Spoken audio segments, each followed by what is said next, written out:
सुबह होते ही हम कुंजारुगिरी पर्वत पर गए। कहते हैं यहीं परशुराम और कृष्ण की मुलाकात हुई थी।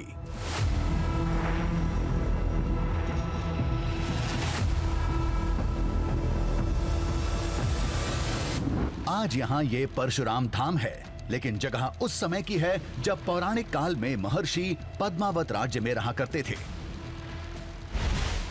पौराणिक पद्मावत वेण्या नदी के किनारे बसा एक वेदकालीन नगर हुआ करता था, जो आज के हिसाब से महाराष्ट्र में महाबलेश्वर के पास था।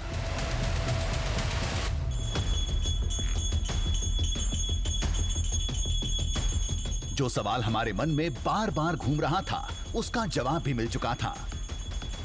ये सवाल लगातार गहरा रहा था कि आखिर Welcome to Saptagiri NPS University. Admissions open for BE, BCA, MBA and MCA for the academic year 2025-26. Enroll now. यही वो स्थान क्यों है? क्योंकि अगर आप देखेंगे पश्चिम में द्वारका नगरी पड़ती है और वहाँ से लेकर ये उडुपी का क्षेत्र, इसके बीच में तमाम राज्य पड़ते हैं, तमाम शहर पड़ते हैं और उडुपी के नीचे भी वो मूर्ति जा सकती थी, पहुँच सकती थी। फिर वो उडुपी में ही क्यों पहुँची? इन तमाम सवालों का जवाब इस पर्वत पर पहुंचने के बाद मिल जाता है। कुंजारुगिरी इसे कहा जाता है, कुंजारु पर्वत इसका नाम है। दरअसल ये पूरा क्षेत्र जो है ये परशुराम जी की तपोस्थली के रूप में माना जाता है, लेकिन ये खास स्थान वो स्थान है जहाँ विष्णु के दो रूपों का मिलन हुआ था, यानी भगवान श्री कृष्ण और भगवान परशुराम इसी स्थान पर मिले थे। और ये कब हुआ था? ये द्वारका के बसने के पहले हुआ था।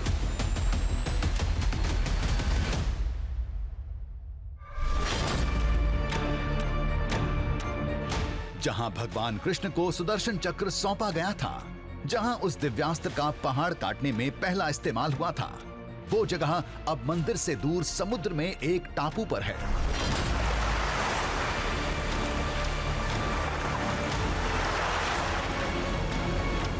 अब उस पौराणिक पर्वत के अवशेष एक टापू में तब्दील हो चुके हैं। अब वहां जाने की बारी थी।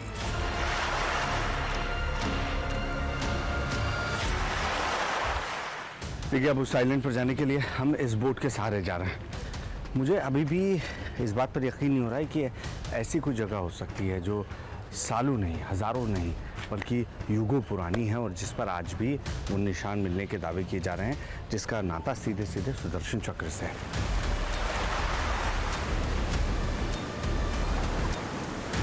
लेकिन एक बात समझ में नहीं आ रही थी, इतनी बड़ी कहानी का इतना बड़ा साक्ष्य अभी तक लोगों की नजरों से छुपा क्यों था?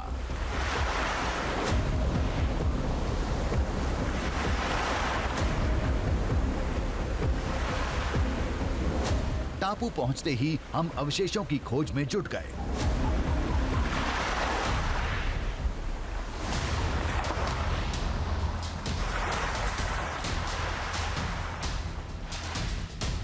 इसके लिए बहुत मेहनत नहीं करनी पड़ी। वो अद्भुत दृश्य हमारे सामने था। सामने एक पहाड़ था। पहाड़ क्या, उसका छोटा हिस्सा समझिए। यूं लग रहा था जैसे किसी ने उसे बीच से काटकर छोटा कर दिया था।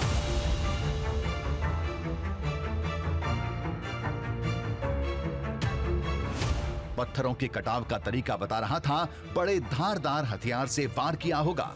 ये जरूर कभी इस इलाके की सबसे ऊंची जगह रही होगी। इन पत्थरों को जब आप देखते हैं तो ऐसा लग रहा है कि किसी धारदार हथियार से यहाँ किसी बड़े पत्थर को एक झटके में काटा गया है, जिसके बाद ये पूरा का पूरा पहाड़ जो है आपको समरूपी नजर आएगा, यानी आपको एक झटके से काटा हुआ समतल हिस्सा नजर आ रहा है। अमूमन ऐसा होता नहीं है, हालांकि वक्त के साथ इसमें काफ़ी परिवर्तन आया होगा, क्योंकि समुद्र की लहरें लगातार इस पर प्रहार कर रही होती हैं। बावजूद इसके सोचिए हज़ारों साल, लाखों साल से ये यहाँ पर इसी तरीके से डटे हुए हैं और यही वजह है कि लोगों की आस्था इसमें बसती है। इसे लोग सीधे सीधे सुदर्शन चक्र से जोड़कर देखते हैं।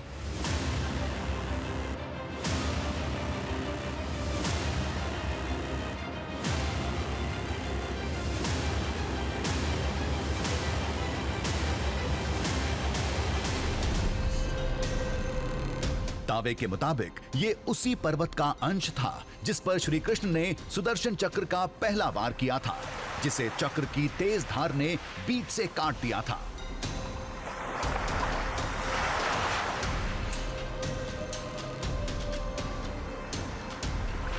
ये आपको समझाने के लिए जरूरी है।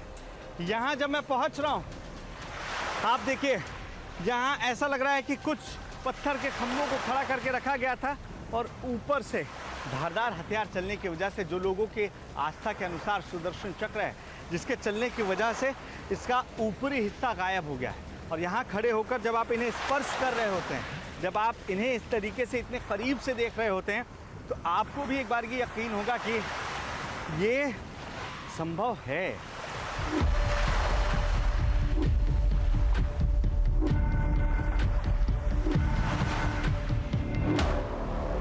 यहाँ ऐसे कटे हुए पत्थरों की भरमार थी जो पूरे टापू पर फैले पड़े थे। कहते हैं पहले ये सभी एक पहाड़ थे जो वक्त के साथ बिखर गए।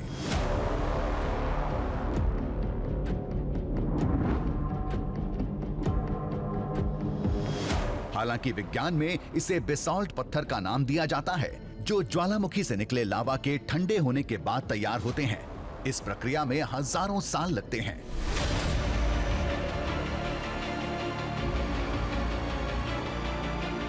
आज विज्ञान चाहे इसे बेसाल्ट के पत्थर कहे, इसके समरूप होने का कारण वो ये बताए, लेकिन जब आप आस्था से जुड़ेंगे तो लोगों की आस्था इसी में बसती है कि श्री कृष्ण को जो सुदर्शन चक्र मिला, उसके इस्तेमाल से इसका जो आकार है वो बिल्कुल एक आकार में आपको नज़र आएगी। चाहे आप इस हिस्से पर देख लीजिए जो पत्थरों का झुंड है, या किसी भी हिस्से में इस आइलैंड पर नज़र डाल लीजिए, आपको वही आकार नज़र आएगा।